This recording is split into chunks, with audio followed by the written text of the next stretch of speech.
Shalom, shalom, bien-aimés dans le Seigneur. J'espère que vous allez bien. Mais écoutez, moi je vais très bien par la bonne grâce du Seigneur. C'est le prophète don de Dieu, Francis Mathiona, qui vient chez vous au travers de cette vidéo. Dans le cadre de notre émission intitulée 12 minutes avec le prophète. Alléluia! Ça veut simplement dire que nous allons passer 12 minutes de paroles réma, 12 minutes de paroles de foi, 12 minutes d'impact, 12 minutes de bénédiction au pied du Seigneur. Alléluia. Alors, dans le cadre de cette vidéo, le thème est intitulé « L'impact de votre nom sur votre vie ou dans votre vie ».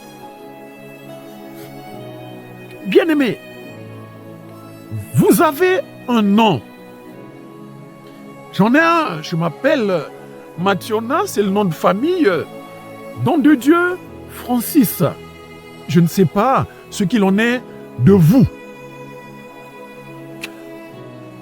Et retenez que chaque nom, ou chaque prénom, en tout cas, a un pouvoir, a une influence qui peut être positive ou négative, le cas échéant.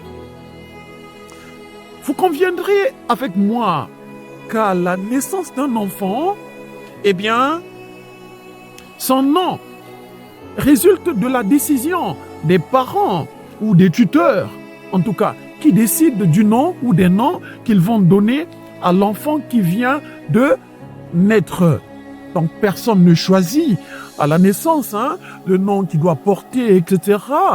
Mais il y a quelques exceptions où quelques mois ou quelques semaines avant la naissance de l'enfant, des parents ou des gens ou des tuteurs ont eu la révélation du nom que Dieu voulait qu'on donne à cet enfant-là. Voilà. Généralement, chez des enfants qui ont une grande destinée, qui ont une mission à accomplir sur la terre. Voilà. Mais en général, un enfant subit, porte le nom que ses parents, que ses tuteurs lui donnent.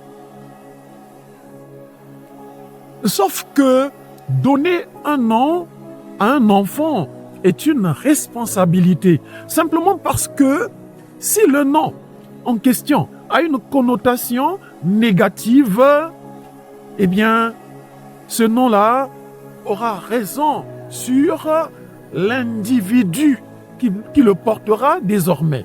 Mais si c'est un nom favorable, eh bien, la vie de la personne sera facile, sera favorisée aussi. Si c'est le nom d'un parent, d'une mère, d'une grand-mère, d'une tante, d'un tonton, d'un grand-parent, etc., qu'on a pris et qu'on a donné à l'enfant, si c'est un nom positif, si c'est une personne qui connaissait Dieu, qui avait un bon témoignage, ok. Mais si c'est une personne qui a mené une vie difficile, qui avait des gros soucis, qui a déçu des gens, eh bien, les esprits qui animaient la personne en question, qu'elle soit en vie ou décédée, eh bien, continueront d'agir négativement sur l'enfant qui portera désormais ce nom-là.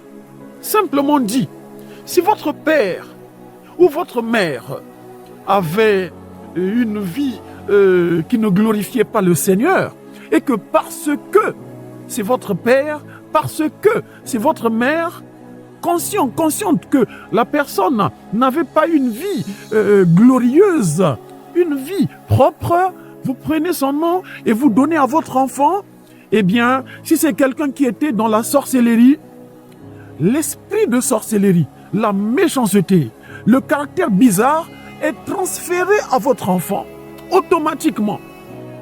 Si c'est une personne qui avait une santé difficile, beaucoup de difficultés dans sa vie, qui avait du mal à rester dans un foyer, qui a connu des déceptions, etc.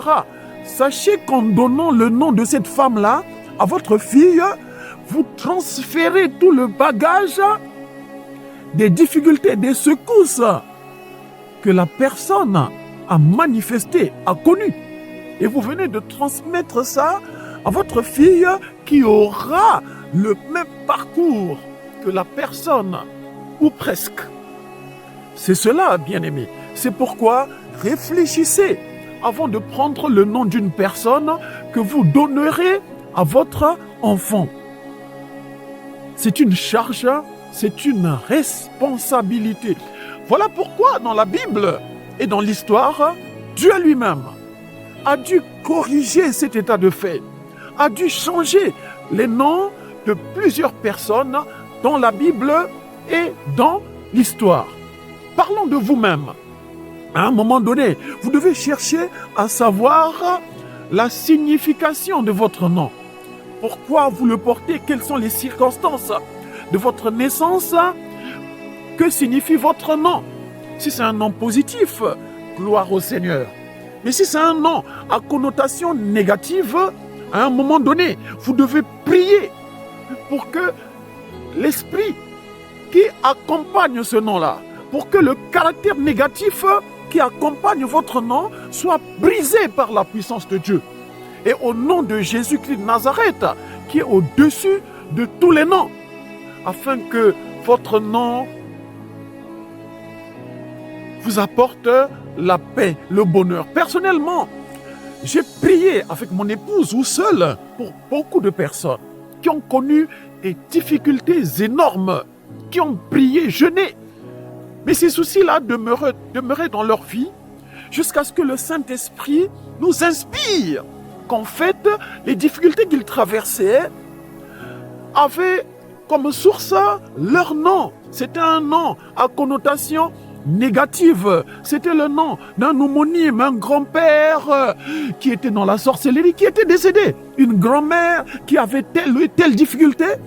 Et la personne traversait la même difficulté sans faire le rapprochement. Voilà. Et jusqu'à ce qu'on brise cette influence négative-là, alors ces gens-là ont connu la liberté et la joie, ainsi que le bonheur dans leur destinée et dans leur vie. C'est cela. Vous n'avez pas besoin d'aller à l'état civil, procéder au changement du nom. Faites-le si vous le voulez. Mais vous pouvez prier et changer le pôle négatif en pôle positif par rapport à votre nom. Et changer l'histoire.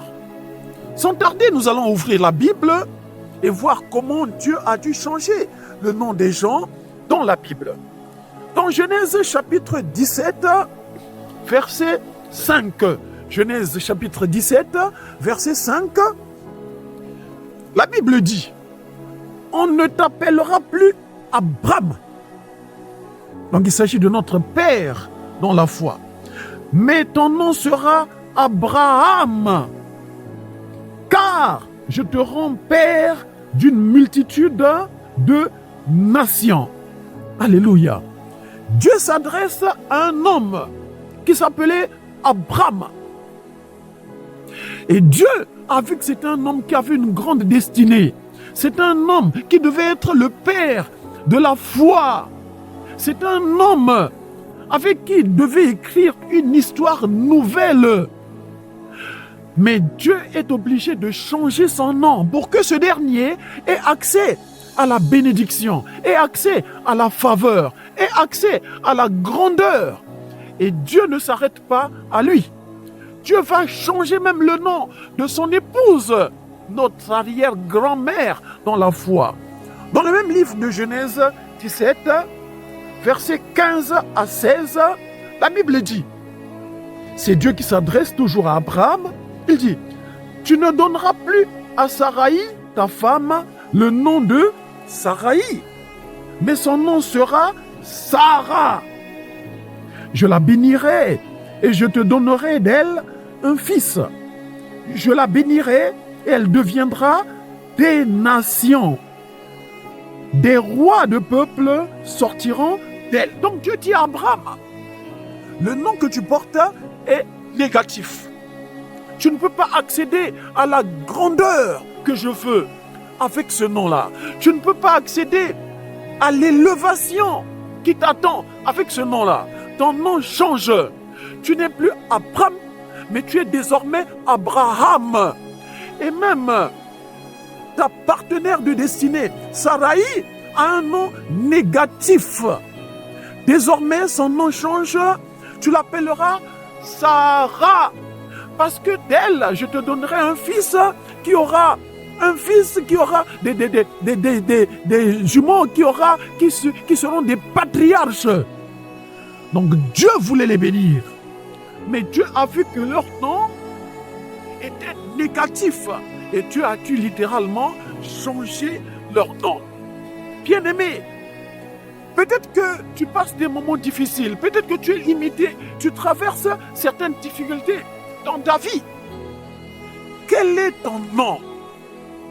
Fais des recherches. Et si tu trouves que ton nom est négatif, comme je l'ai dit quelque part dans cette vidéo, tu n'as pas besoin d'aller à l'état civil et changer de nom. Fais-le si tu le veux, mais tu peux prier que Seigneur, change mon nom.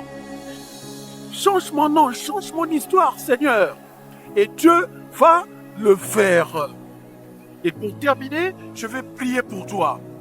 Au nom de Jésus-Christ de Nazareth, qui est au-dessus de tous les noms, que toute puissance négative qui accompagne ton nom ou ton prénom, etc., soit brisée maintenant au nom de Jésus-Christ de Nazareth. Si ton nom de famille est négatif, a une explication, une signification, une connotation négative, au nom de Jésus-Christ de Nazareth qui est au-dessus de tous les noms, je brise cette influence négative maintenant.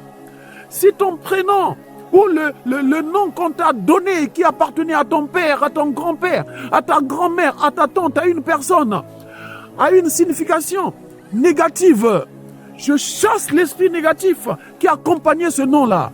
Je brise toute connotation négative, toute influence négative qui accompagnait ce nom-là, et qu'il devienne positif maintenant, ce nom-là, qu'il t'apporte la paix, le bonheur, au nom de Jésus-Christ de Nazareth, qui est au-dessus de tous les noms.